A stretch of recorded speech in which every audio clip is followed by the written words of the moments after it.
Hello, welcome to episode 1 of our podcast here at the Education Design Lab. Here at the lab, we are a diverse team with an expertise in higher education who believes that designing models from the learner perspective can help address equity and skills gaps in the world of work, and that education is the most important lever for economic mobility. My name is Ayana Conway, and I am the social media and community specialist here at the Education Design Lab, and I will be your host for this episode. Today we are going to be interviewing a very special guest. She is the head of design programs here at the lab and has over 17 years of experience in higher ed. She graduated from McKendree University and began working as an admission counselor right after graduation. She immediately saw a need to design better pathways for transfer students transitioning from a 2-year to a 4-year institution. She then worked directly on the Department of Labor's Trade Adjustment Assistant Community College and Career Training grant, which means she's a pretty big deal. Her main focus there was to help bridge the gap between technical associate degrees and the paths these students have to take in order to earn a bachelor's degree. Fast forward a few years, she joins the lab and starts her career in the same line of work, co-leading and designing the 2- and 4-year institution teams, participating in the Seamless Transfer Pathways Design Challenge here at the lab. This challenge focuses on improving transfer rates and bachelor degree completion rates by looking at the student's point of view. Now, she leads lab initiatives with our post-secondary education and training partners interested in learning how implementing the lab's learner-centered design process can help them better understand their learners and their communities. And without further ado, please help me welcome Leslie Daugherty.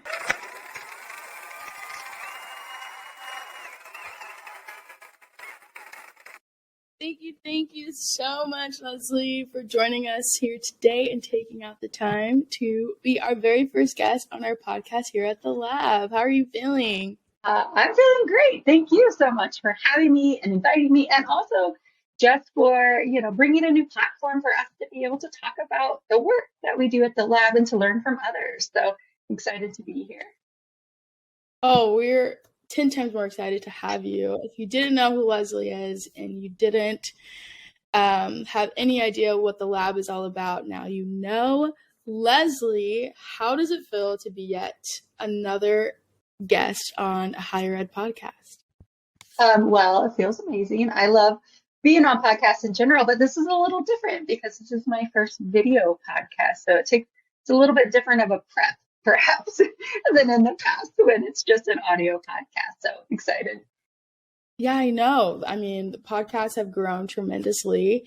And quite frankly, I'm a first timer as well. This is my first video podcast host / producer experience. So I'm learning as I go. And that's what we're here. That's what we're all about here at the lab. And if our listeners and watchers did not know, as we stated before, this is our very first podcast, and Leslie is pretty famous when it comes to higher ed podcasts. She's been on 5 podcasts, so technically this would be your 6th podcast, correct?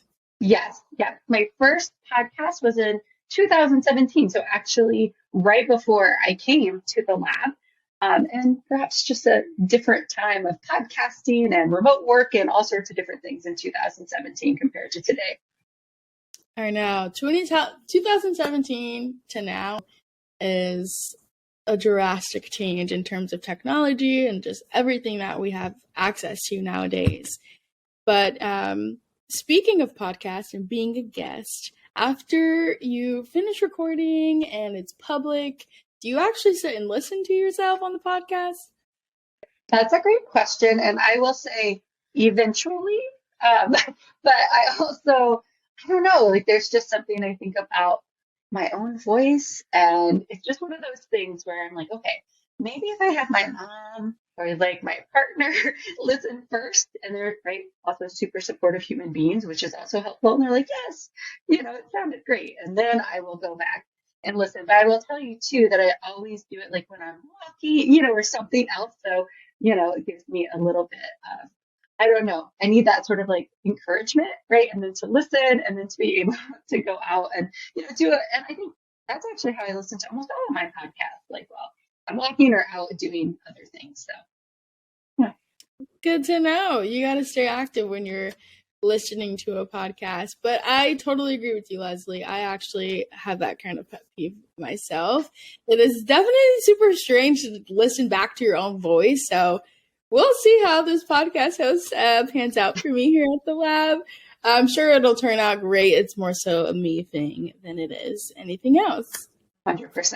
Yeah. And on this one, you get to see yourself as well, right? So that's an added element. So.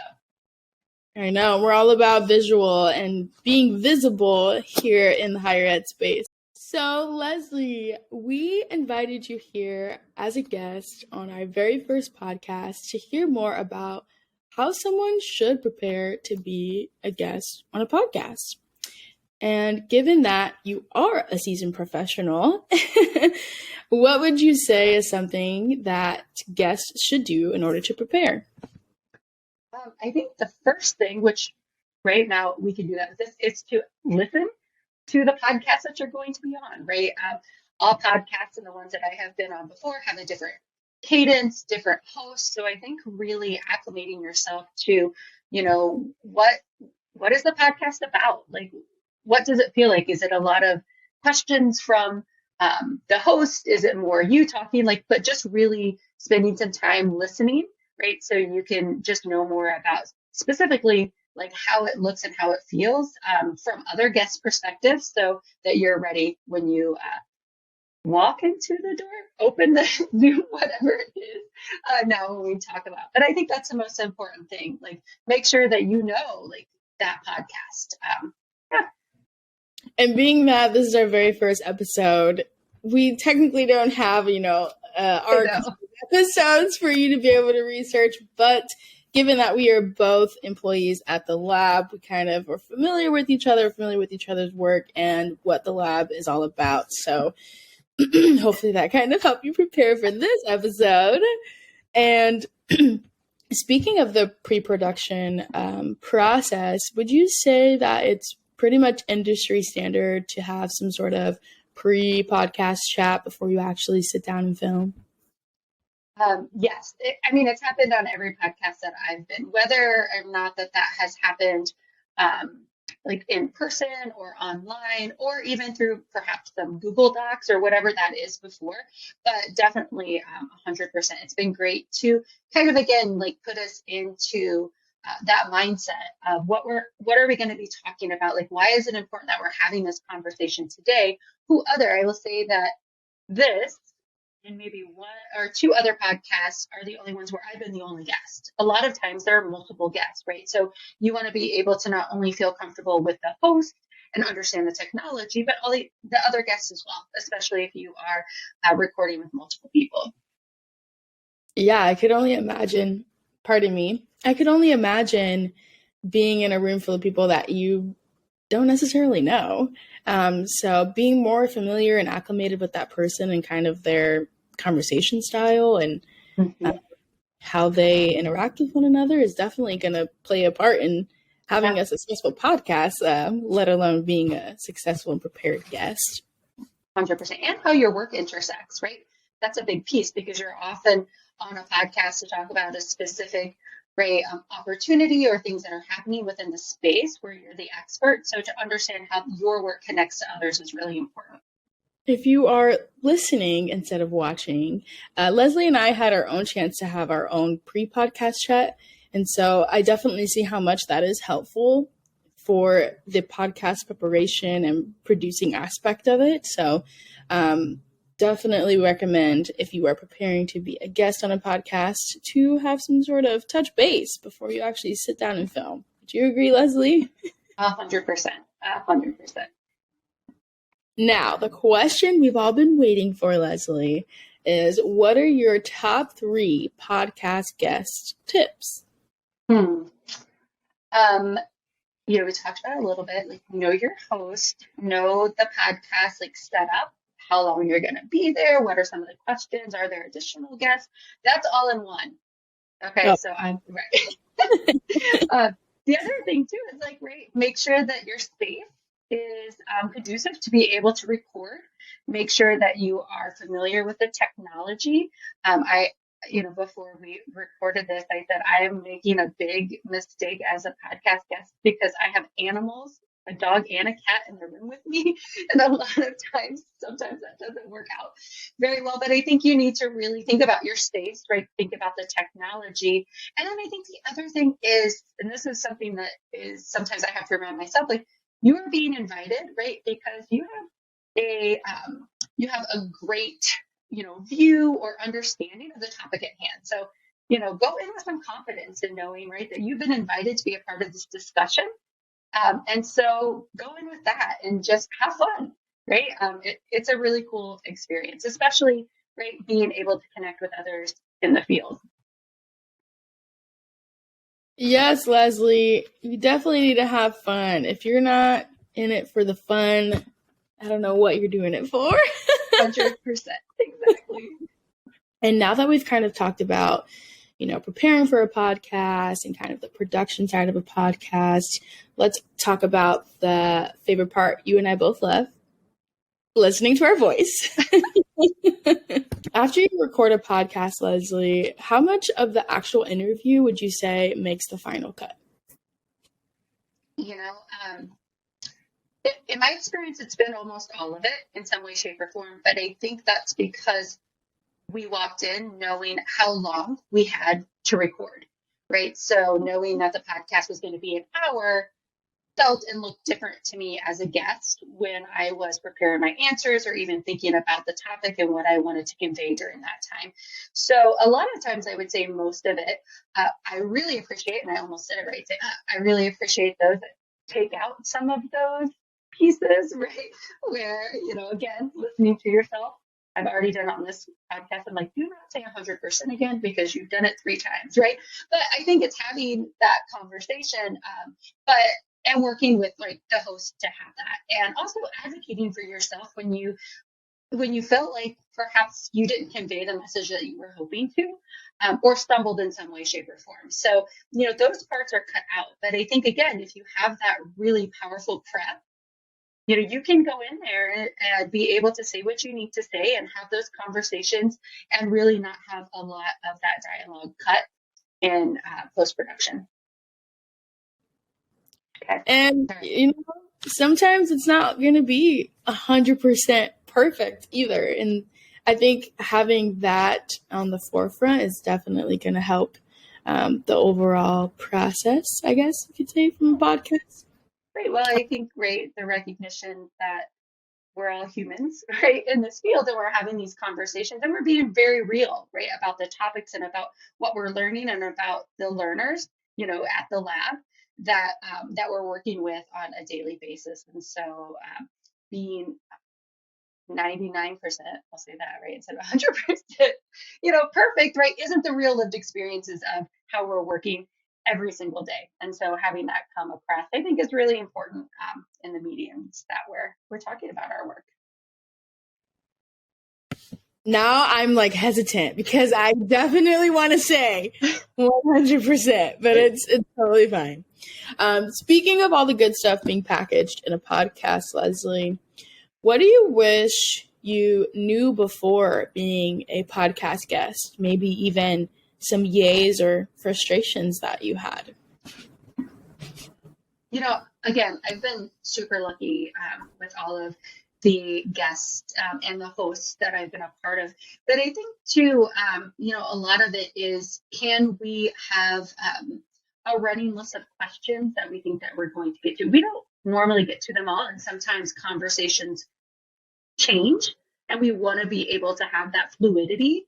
But having that is really important for me, right?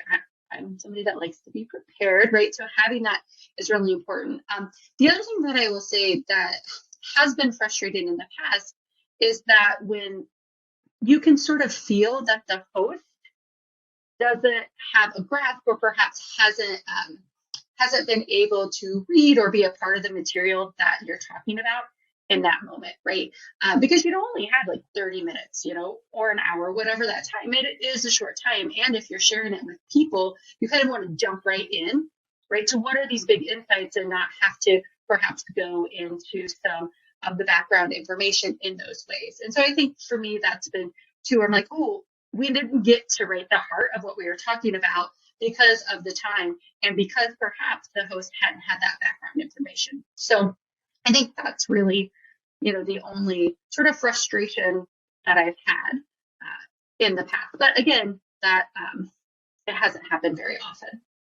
I definitely think that we have a great opportunity to be in a space where it's not necessarily in the forefront within the higher ed community.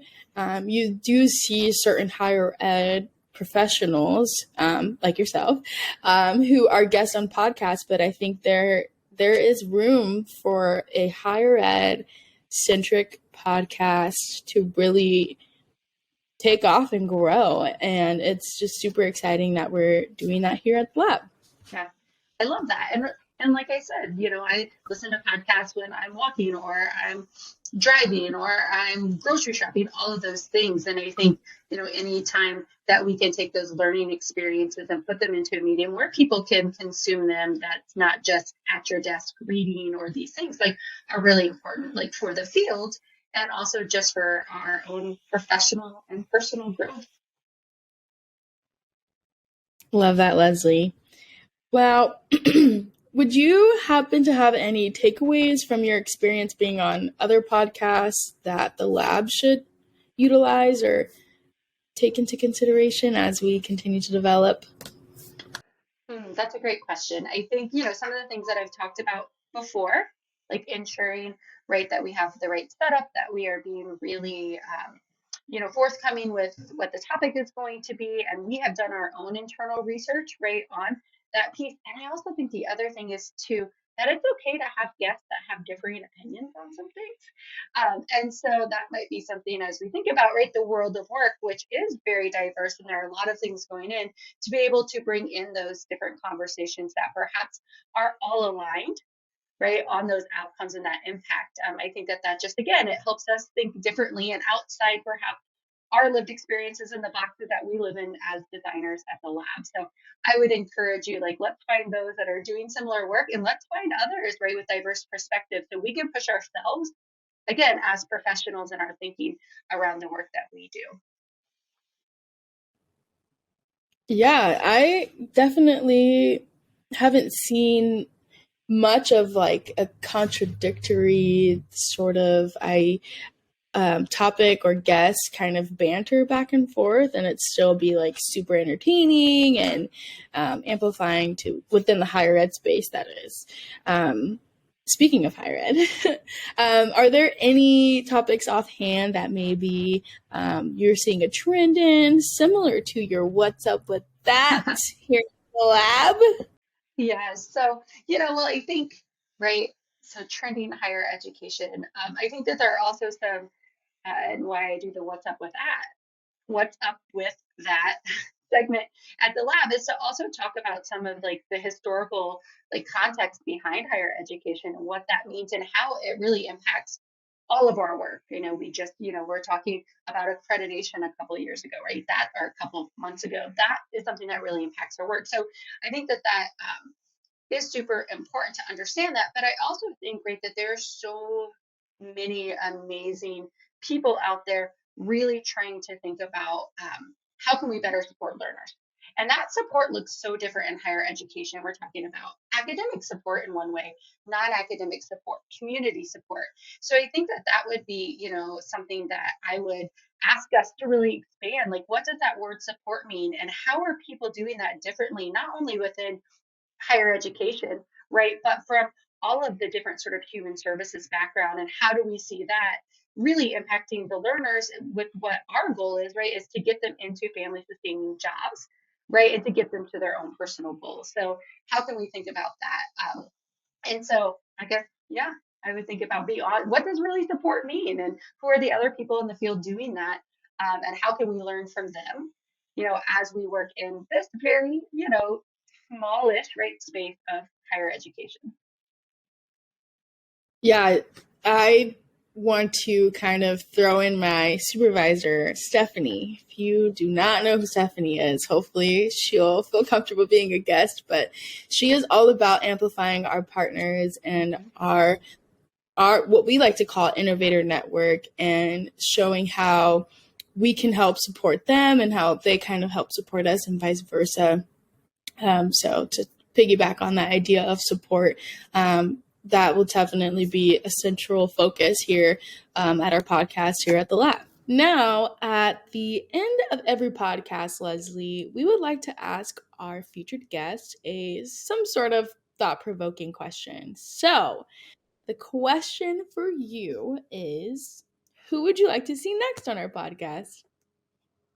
Well, beyond Stephanie, right? We already talked about her, but if I'm thinking beyond the lab, there's so many, especially as we start, right, this process, I think that there are so many others in this space that are hosts.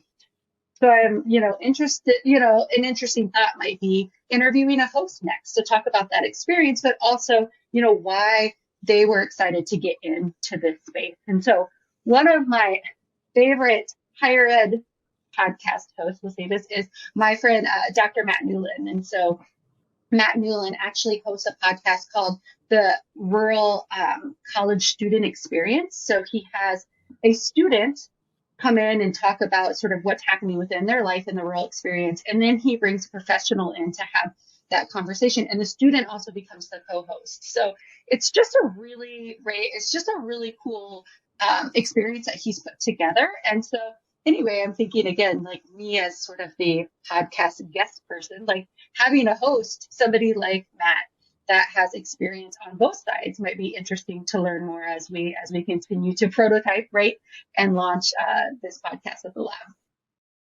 And that sounds like a really cool setup to have a student come and share their voice. I definitely want to commend the rural education student. So it's the rural. Okay, so now it's the Rural Student Experience podcast. Yes. Which you were a guest on. Oh, yes, I was.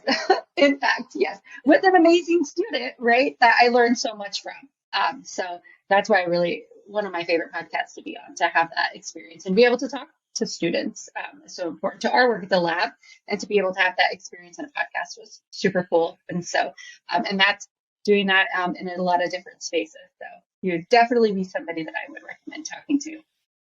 Well, hopefully we can get him here on our podcast here at the lab. That actually concludes our first episode. So thank you so much, Leslie. Again, I will give us a cheering.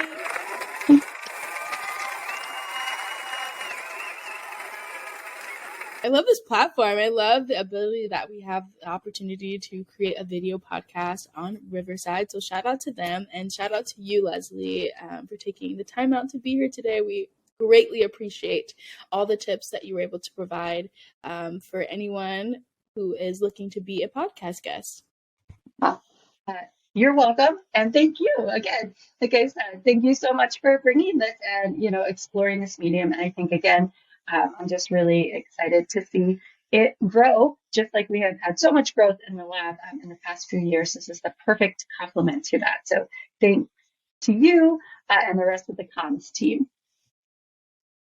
Well, thank you to everyone for tuning in to this episode, and we will see you on the next one. As your podcast host, I would just like to say thank you so much, Leslie, for being our very first podcast guest and giving such great advice on how anyone can also be a great guest on a podcast. If you're watching and listening to our podcast, thank you so much for tuning in, and we'll see you on the next episode.